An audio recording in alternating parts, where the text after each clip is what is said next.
Buenas. En el video pasado había quedado escrita una integral es la que yo creo que es importante de discutir, que eran dos integrales en particular, una respecto de la superficie de entrada y la otra de la superficie de salida, que es esencialmente lo mismo, donde se definía la integral sobre una superficie de ρ por eta de b punto n ds. ¿Ya? Donde la idea esencial, imagínense que nosotros tenemos un volumen de control, de cualquier forma. Dentro de este volumen de control, este de acá es nuestro volumen de control, vamos a identificar todo lo que son la superficie de entrada. Tenemos un campo de velocidades que va así. Entonces vamos a tener toda esta superficie que estoy marcando con color azul, ojalá lo vean. ¿Ya? Toda esta superficie de acá es la superficie de entrada. ¿Ya?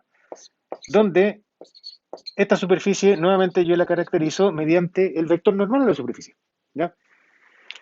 Entonces, de alguna manera, y esto acá era un módulo. ¿Ya? Es un módulo. ¿Ya? Y yo lo que estoy diciendo que v.n, esto de acá es el producto punto entre el campo de velocidades y este vector normal de la superficie. Donde, como bien se acordarán, si es que dos vectores, el producto punto entre dos vectores es igual a cero, quiere decir que los vectores son perpendiculares. Por lo tanto, o sea, sí, son perpendiculares. Por lo tanto, el término b.n, que está entrando a través de ese elemento de superficie de largo de s, tomamos un elemento aquí de superficie de largo de s, que tiene un vector perpendicular. Por lo tanto, la masa o lo que sea de eta que está entrando a través de de este elemento de superficie es de alguna manera proporcional, o sea, no es de alguna manera, es proporcional a el producto punto entre el campo de velocidades y el vector normal de la superficie. Donde, si es que el campo de velocidades es perpendicular al vector normal, no entra nada. ¿Ya? Si es que el campo normal es contrario el producto punto es igual a uno, digamos así, o menos uno. Si es igual a uno, estamos hablando de una superficie de salida. Si es igual a menos uno, estamos hablando de una superficie de entrada. Son contrarios y van a la misma dirección, son puntos de salida. Así que este término de acá no es nada más que la velocidad perpendicular. B.n es la velocidad perpendicular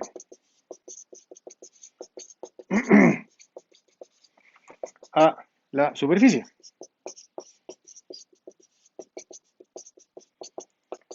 de entrada, donde B.n es menor que cero, o salida,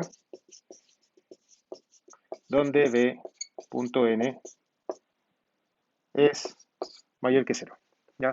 Entonces, por eso que se toma solamente el módulo. Y la superficie de entrada y salida están arreglados con el signo menos que había una de esas dos integrales que era con signo contrario. Entonces, qué cosa se obtiene acá? De que aquí está entrando para que entre algo de eta A dentro de mi volumen de control y por lo tanto esté alterando cuánto vale la propiedad extensiva n dentro de este volumen de control, necesitamos que de partida solamente va a estar entrando por aquellas zonas donde el campo de velocidades tiene una cierta componente que es perpendicular a la superficie, al manto de mi volumen de control. Si es que eso no ocurre, eh, se tiene que el campo para el campo, no va a estar entrando nada. Si es que yo tengo una superficie y tengo un campo de velocidades que es paralelo a esta superficie de aquí, no va a haber nada de lo que va a estar entrando o saliendo. Así que ese es el primer problema. Entonces, vamos a ver algunos ejemplos. Vamos a tener, por ejemplo, qué es lo que pasa con la masa. Masa de fluido. Fluido. ¿Ya? Donde tenemos que n, que es la propiedad extensiva, va a ser igual a la masa. Y esto de acá, la masa directamente la vamos a escribir como ρ a dB. La integral de la densidad en el volumen de control, eso me va a decir la masa. Así que n es igual a 1 Por lo tanto, si nosotros integramos este resultado de acá arriba, vamos a tener que G, que lo vamos a definir como gasto másico, es una definición, va a estar escrito como la integral sobre las superficies de entrada o salida, así que yo lo voy a estar hablando en términos generales, de ρ por eta, que vale igual a 1, de la velocidad perpendicular a ds. ¿Ya? La velocidad perpendicular a la superficie que va a estar entrando por ese elemento de superficie, y después lo que yo tengo que hacer con esa integral es sumar todos los, sobre todo los elementos de superficie que va a estar definiendo la superficie de entrada. ¿Cuáles son las unidades de G? Vamos a tener una superficie, o sea, vamos a tener un L cuadrado, vamos a tener una velocidad, por lo tanto es un L sobre T, y vamos a tener una densidad que va a ser masa sobre L cubo.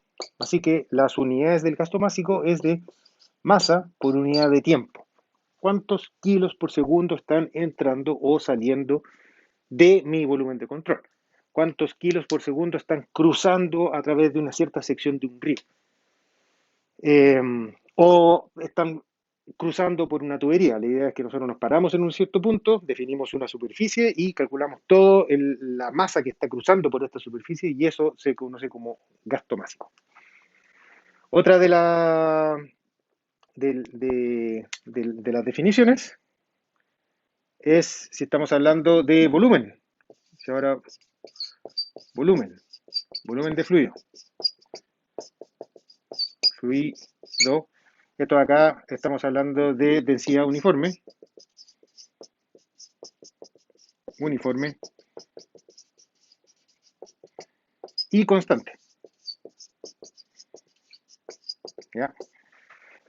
En ese caso en particular, estamos hablando de que lo que pasa vamos a introducir este resultado, donde n va a ser igual al volumen de fluido, el volumen de control del volumen de fluido, que es nada más que la integral a dB. O sea, por tanto, la integral sobre el volumen de dB.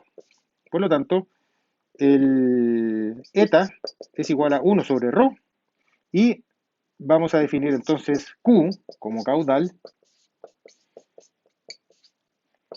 como la integral de qué es lo que ocurriría si es que eta es igual a 1 sobre ρ, que no es nada más que la velocidad perpendicular a ds sobre la superficie. ¿Ya? Ese es el caudal. Y ustedes pueden ver que Q es igual a las unidades de Q, es igual a las unidades de la velocidad, que sería L sobre T, por las unidades de superficie sería L cuadrado, así que las unidades del caudal son unidades de volumen por unidad de tiempo. ¿Cuántos litros por segundo están entrando o saliendo de mi volumen de control? ¿Cuántos metros cúbicos por segundo están entrando o saliendo de mi volumen de control? Ahí depende mucho de cuál sea las características del problema que nosotros estamos analizando, cuáles las unidades en las cuales nosotros vamos a estar expresando nuestro caudal. En general, si ustedes van a ríos eh, que llegan al mar, de alguna manera, eh, todo lo que ocurre en Río Salado hasta el sur, Río Salado un poquito más arriba de Copiapó, los caudales de río generalmente se expresan en términos de metros cúbicos por segundo. ¿Cuántos metros cúbicos están cruzando por una cierta sección de río? Por unidad de tiempo, por unidad de segundo. El caudal del río Mapocho, orden 1, es lo que se ve por ahí antes de que entre el San Carlos, es de orden 1 metro cúbico por segundo. El canal del río Maipo, ahora en invierno es bajo, está 30, 40, 50 metros cúbicos por segundo. Y en verano, cuando viene todo el deshielo de los glaciares, etcétera, ahí el caudal aumenta y puede llegar perfectamente a valores de 200 metros cúbicos por segundo. Eso en condiciones basales. En eventos extremos, alguna precipitación, los caudales pueden llegar a tomar valores enormes. Sin ir más lejos, creo que el 2015 hubo una precipitación importante acá en Santiago, en verano, que son las que están complicando toda la vida. Y el caudal estimado en el Maipo era de como 1.500 metros cúbicos por segundo. 1.500 metros cúbicos por segundo. Eso por cada segundo están pasando 1.500 metros cúbicos. ¿Dónde un metro cúbico como esto? ¿Ya? un metro por un metro por un metro, o sea, una cantidad brutal de agua. El Biobío tiene, en condiciones normales, en la zona de la desembocadura, tiene un caudal aproximadamente de 1000 metros cúbicos por segundo, ¿ya? 800, 1000, por ahí, ese como liga. Y caudales de diseño, por ejemplo, de los vertederos de evacuación de crecidas de todas las centrales que están en el río Biobío, esos pueden llegar perfectamente a los 6000, 10.000 metros cúbicos por segundo, unas cosas así que son babilónicas, ¿ya? Pero en el contexto de lo que nosotros estamos hablando acá, el caudal no es nada más que el volumen de agua, de fluido que está entrando o saliendo de mi volumen de control a través y que está dado principalmente por lo que es la velocidad perpendicular a mi elemento de superficie. Yo tengo un elemento de superficie, veo cuál es la componente de la velocidad que es perpendicular a este elemento de superficie, y esa sería la porción que está efectivamente contribuyendo a que cosas entren o salgan de mi volumen de control. Así que eso sería. En el próximo video voy a estar hablando acerca de colocar principalmente estas definiciones, las de caudal, en el contexto de la cuestión de teoría de transporte de reinos y aplicar algunos de los ejemplos que son relativamente estándares. Eso, nos vemos, chao.